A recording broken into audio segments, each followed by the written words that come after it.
Welcome back to my channel Archana Mishra. कैसे हैं आप? कुशलता से रहते हुए कुशलता की आप सभी की कामना करती हूँ। ये आश्रम सामान्य नहीं है। आज इस आश्रम की महिमा मैं आपको बताऊंगी, आप आश्चर्यचकित हो जाएंगे।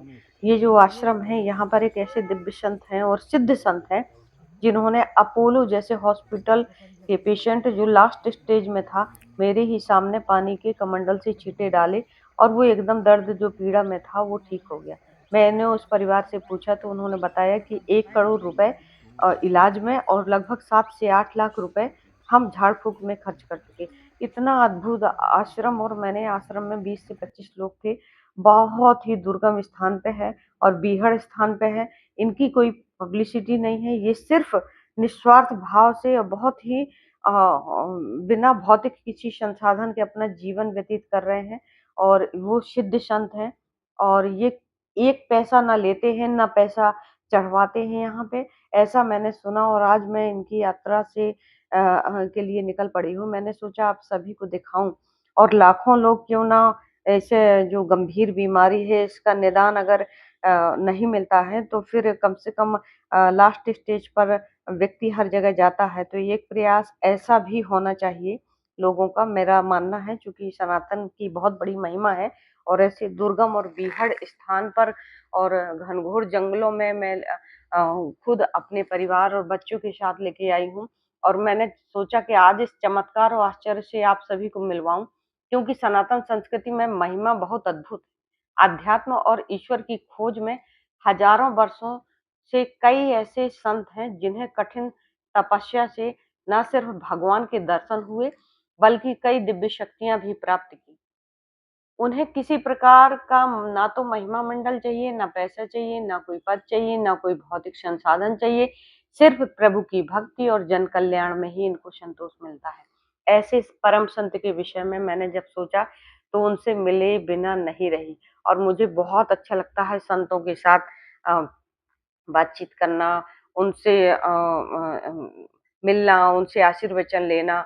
ये इसी की जिज्ञासा के तहत मैं अपने परिवार और पति और बच्चे के साथ निकली हूँ।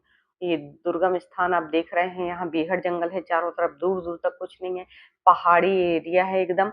और इस पहाड़ आश्रम तक पहुँचने के लिए कोई भी रास्ता नहीं है। जुते हुए खेतों से होते हुए मैं आश्रम तक पहुँची। बाबा जी को प्रणाम किया, मंदिर को प्रणाम किया। आइए अब आप लोग बाबा जी को साधु सुनिए। का क्या चाहना है बताओ। साधु का चाहना आशीर्वाद देना और अगरबत्ती औते यहाँ भोजन औते यहाँ एक टाइम खाता तो खा यहाँ के चाहिए तो खाते पिए थे आदमी ले दे रहा हुआ तो आप खाओ पियो। का मेरे घर के हैं क्या? सब एहनता वाले हैं। आप खाते बनाते ले बेटा महू का खवाओ शाम के तुम भी खाओ। अब एकदम पंगत बढ़ चुकी अब बनाओ। ये कहते एक कोठे जी में नहीं जाने तो तौल के देना। अरे आप ऐसे खाओ जितना खाओ जब चुप जाएगा तो जाना तुम भूई भूम के रहो चल चौदह जाना था। ये मारी लहा से उठी ये ऐसी उठी कि के पास आन रहा। और पंडा पुजारी क्या करते हैं कि दुनिया का ढोंग मोह लगे ऐसी है शक्तियाँ हैं भगवान तो दे। अब ऐसे पटक जाते अपन ये खो भाई भगवान बैठे हैं स्वतः। जो जलन देने वाला है वो रोग देने वाला है वही निदान करने वाला कौन देने वाला है भाई? सब ऊपर वाला जो देता है वो लेता वो है। लेता है। हमारे ही कहता है मैं नहीं करता हूँ कौन कह रहा नहीं करता हूँ मुझे तकलीफ दे रहा है। मैं तो भजन करेगा माँ बाप छोड़ के चला है क्यों? माँ बाप तो रो रहे हैं तो मेरे से माँ बाप से क्या मतलब मुझसे तो भगवान से मतलब यूँ बदी अपने लिए भोजन बनाए और इसके लिए राशन पानी, बाकी इनकी कोई डिमांड नहीं है। और इस दुर्गम रास्ते से होते हुए हम इनके पास तक पहुंचे हैं। और ये मानिए आप कि आज मुझे पहली बार ऐसा लगा कि वास्तव में मैं किसी संत से मिली हूँ, क्योंकि अब श्रद्धा भाव के साथ मैं कुछ फल फूल ले गई थी, लेकिन बाबा जी ने वो भी लौटा दिए। मैंने मंदिर में समर्पित किए, ना ही कोई पैसा लिया। वास्तव में बाबा की महिमा अद्भुत है। वहाँ आश्रम में एक महिला है जो घूम रही थी, आपने देखा होगा वीडियो में। उस महिला की नकारात्मक ऊर्जा थी और बाबा ने वहाँ पे उसको, उस नकारात्मक ऊर्जा जो प्रेत बाधा थी उसको भी दूर किया और उसको उससे मुक्त किया।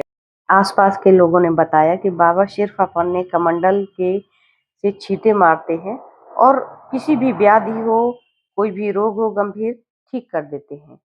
लखनऊ की एक डॉक्टर जो कैंसर की लास्ट स्टेज से पीड़ित थी, और वो भी आके बाबा की शरणागत हो गई और उसको भी आराम मिला। ऐसा बहुत सारे स्थान हो सकते हैं, लेकिन ऐसा आश्रम और कहीं नहीं है। अगला वीडियो आपको जल्द मिलेगा इस विषय पर।